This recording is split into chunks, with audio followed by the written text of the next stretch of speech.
Bapak, Ibu, saudara-saudari yang terkasih, para peziarah, umat beriman Keuskupan Maumere yang terkasih dalam Tuhan. Tahun Yubileum dikenal sebagai tahun suci dalam tradisi Gereja Katolik. Bapak Suci Paus Fransiskus telah mengumumkan perayaan tahun Yubileum yang berlangsung mulai tahun 2025 hingga 6 Januari 2026 dengan tema Peziarah Harapan. Sebagai umat beriman, kita melihat tahun ini sebagai tahun rahmat Tuhan. Tahun di mana Tuhan mengutus kita untuk memerintahkan pembebasan kepada para tawanan, pemulihan penglihatan kepada orang-orang buta, untuk membebaskan orang-orang yang tertindas, dan untuk memerintahkan tahun rahmat Tuhan telah datang. Inilah waktu Tuhan bagi kita untuk kembali menemukan jalan pulang kepada Allah melalui pertobatan, belas kasih, dan pengampunan yang membebaskan kita dari segala belenggu dosa, serentak mengundang kita untuk membebaskan sesama dari penderitaan. Para peziarah yang terkasih, salah satu tema dalam tahun Yubileum dalam Keuskupan Maumere adalah Yubileum bagi buruh migran dan perdagangan orang.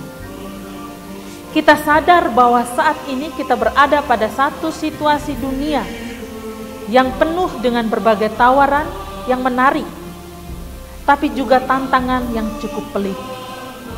Maka penting bagi kita untuk merefleksikan makna pembebasan dalam konteks transformasi yang membebaskan, yang mana mengajak kita untuk bergerak, berubah, dan berproses menjadi. Hanya orang yang memiliki harapan, memiliki kesempatan untuk berubah dan berbuah. Kita berjuang untuk keluar dari saya, aku, menuju ke kita dan untuk sesama. Di sekitar kita ada banyak persoalan sosial yang menuntut perhatian dan keterlibatan dan keberpihakan kita. Pada kesempatan ini, saya mengajak kita untuk melihat persoalan kemanusiaan yang sering terjadi di sekitar kita.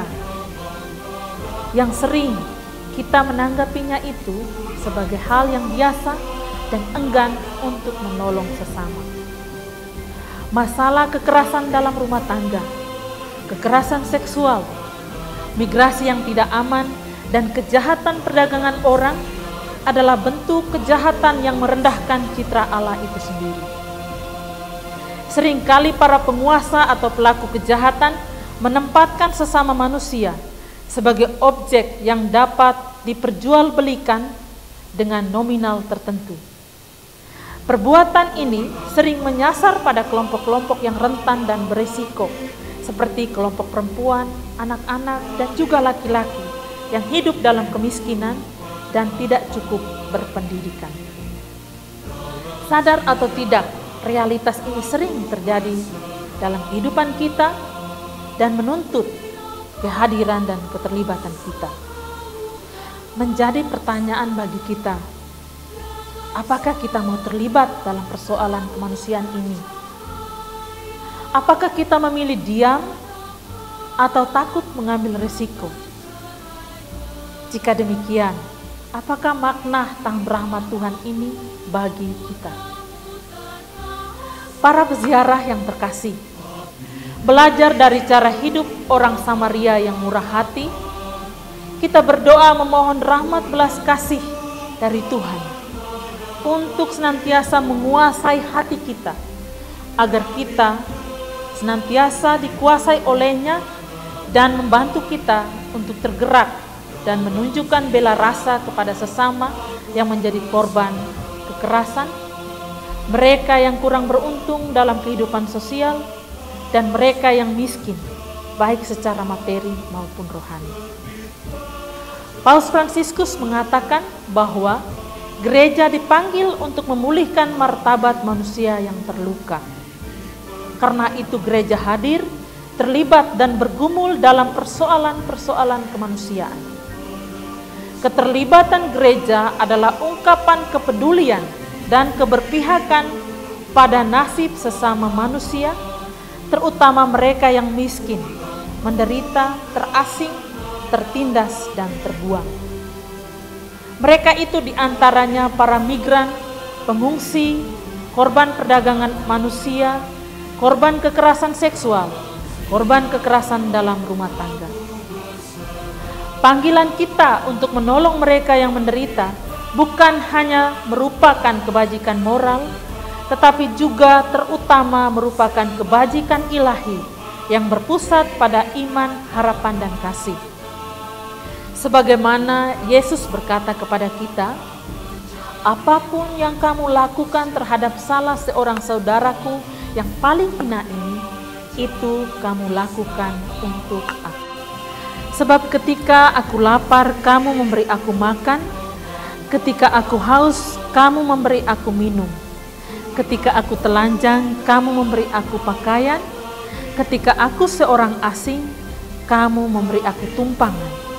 Dan ketika aku sakit dan dalam penjara, kamu melawati aku. Kita diundang untuk menjadi gereja yang sungguh hidup, bergerak dan ada untuk sesama yang menderita. Kita keluar dari ketakutan dan kenyamanan kita untuk membantu sesama yang menjadi korban, memberikan perlindungan bagi mereka, mendengarkan mereka yang sedang berjuang, yang sering hidup dalam kesepian dan kesendirian karena persoalan-persoalan pribadi yang sering mereka alami.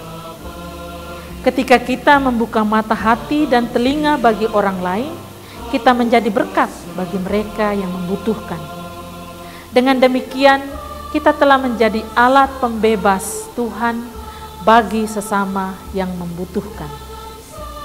Semoga Tuhan selalu menyertai kita dalam usaha dan perjuangan kita dalam memaknai tahun rahmat Tuhan ini dengan berbagai niat dan perbuatan-perbuatan baik kita, mulai dari dalam keluarga, dari KBG-KBG kita, dari paroki-paroki kita, dan dari keuskupan kita.